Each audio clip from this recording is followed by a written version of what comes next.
सबैभन्दा सुरुमा कुनै एउटा ब्राउजरलाई ओपन गर्नु। ब्राउजरलाई ओपन गरिसकेपछि राउटरको पछाडि एउटा आइपी एड्रेस हुन्छ, त्यो एड्रेस यसमा राख्नुपर्ने हुन्छ।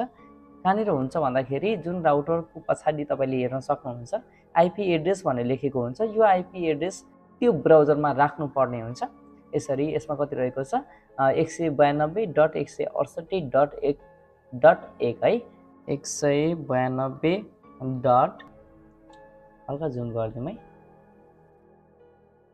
192.168.1.1 है। यति भइसकेपछि सर्च गरिदिनु होला। सर्च गरिसकेपछि हाम्रो यस्तो खालको एउटा इन्टरफेस सो हुनेछ।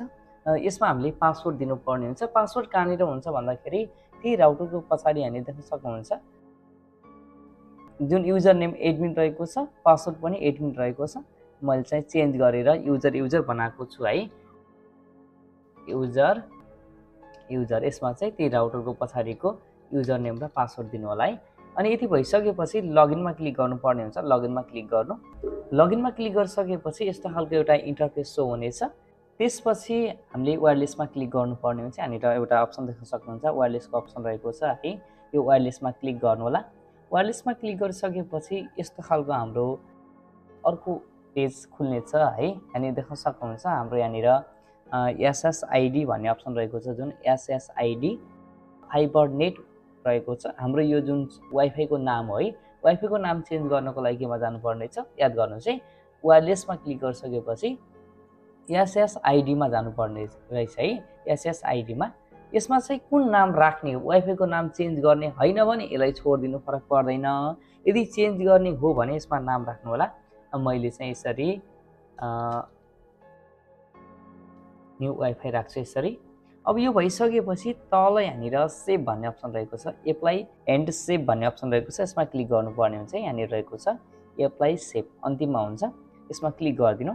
यसमा क्लिक गरिसकेपछि थोरै समय वेट गर्नु होला है, यो सेभ हुँदैछ, एप्लाई हुँदैछ, सेभ भइसकेको छ।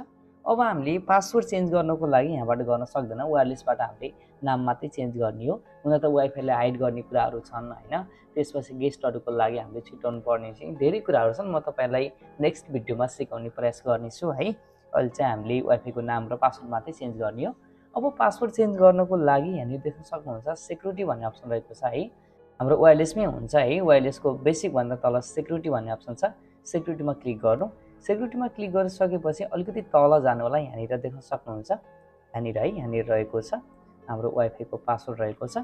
अब यो पासवर्डलाई पहिला राखेको पासवर्ड सो गर्ने हो भने क्लिक हियर टु डिस्प्ले भन्ने अप्सन छ, यहाँनिर क्लिक गर्न सक्नुहुन्छ।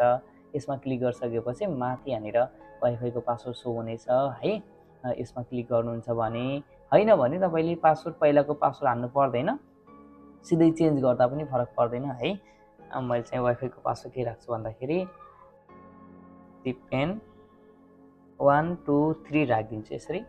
हेर्नको लागि मिस्टेक भयो कि भने हेर्नको लागि चाहिँ तपाईँले यसमा click to here to display भन्ने जुन छ यसमा क्लिक गर्न सक्नुहुन्छ है।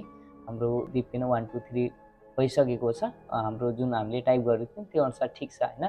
ठिक छ भने यहाँनिर तल देख्न सक्नुहुन्छ फेरि एप्लाई सेभ भन्ने अप्सन रहेको छ, यो अप्सनमा हामीले क्लिक गर्नुपर्ने हुन्छ है। यसरी क्लिक गरिदिनु। सेभ हुन थोरै समय लाग्छ, तपाईँले क्लोज नगरिहाल्नु होला। यस्तो खाली देखाएर आयो भने हाम्रो सेभ हुनेछ है।